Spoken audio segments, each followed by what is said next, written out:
আমরা যারা ক্রিকেটকে ভালোবাসি, ক্রিকেটকে ফলো করি, যারা ক্রিকেটকে একটু হলেও ভালোবাসি বা ক্রিকেট একটু হলেও খেলতে পারি, তাদের কাছে সর্বপ্রথম খুব পছন্দের একটা নাম, সেটা হচ্ছে ব্যাট। এই ব্যাট আমরা ক্রিকেট খেলতে পারলে আমরা নিজের পছন্দ মতন করে ক্রিকেট ব্যাট কিনে আনি।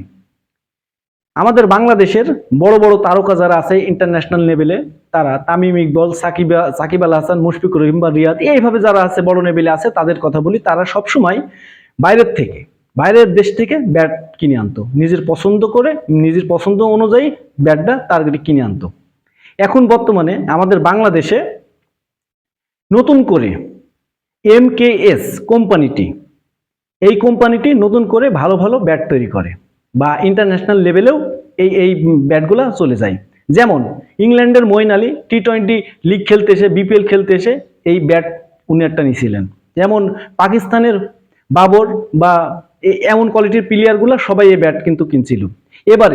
এবারে কিন্তু ইন্ডিয়া, তার আগে বলে রাখি একটুখান যে আমাদের এই কোম্পানিটি কিন্তু আর কারণ নয়, আমাদের দুই ক্রিকেটার ইমরুল কায়েস ও মেহেদী হাসান মিরাজ, এরা দুইজনেই যুক্তি করে বা একটা করে পার্টনারে এই ব্যাট কোম্পানি করেছে।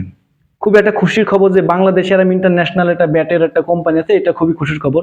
কিন্তু তার চেয়েও বেশি খুশির খবর সেটা হচ্ছে বিরাট কোহলি ও ও রোহিত শর্মা, এমন দুই তারকা, বিশ্বের সেরা দুইটা তারকাকে ব্যাট উপহার দিয়ে ইতিমধ্যে পুরো বিশ্বে মানে একরকমের একটা চলে এসেছে যে ইমরুল কায়েস ব্যাট বিরাট কোহলিকে উপহার দিয়েছে। কিন্তু এই ইমরুল কায়েসকে অবশ্যই ধন্যবাদও জানিয়েছেন, আর রোহিত শর্মা বা বিরাট কোহলি এদের নামও করেছে, এই ব্যাট দিয়ে খেলেছেও, অনেক একটা ভালো ব্যাটের কথা বলেছেও। কিন্তু একটা বিষয় হচ্ছে এই জায়গা থেকে, যেমন বিরাট কোহলিকে একটা ব্যাট উপহার দেওয়া মানে তার সেখান থেকে কোটি কোটি টাকা ইনকাম করা।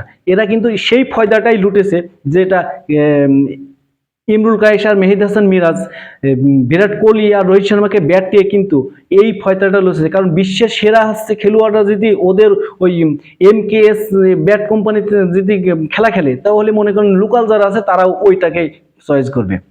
তো ওদের একটা কায়দা, এটা হচ্ছে ব্যবসার একটা টেকনিক আমি মনে করি। তো বিরাট কোহলি বা রোহিত শর্মা যেটা বলেছেন, যে আরো একটা খুশির খবর আছে, বিরাট কোহলি কিন্তু বাংলায় বলেছে খুব ভালো একটা ব্যাট। এটা আমার শোনার পরে অনেক ভালো লাগলো, কারণ ইন্ডিয়ান যারা ক্রিকেটার আছে বাংলাদেশের সুনাম করলে আমাদের অনেক ভালো লাগে।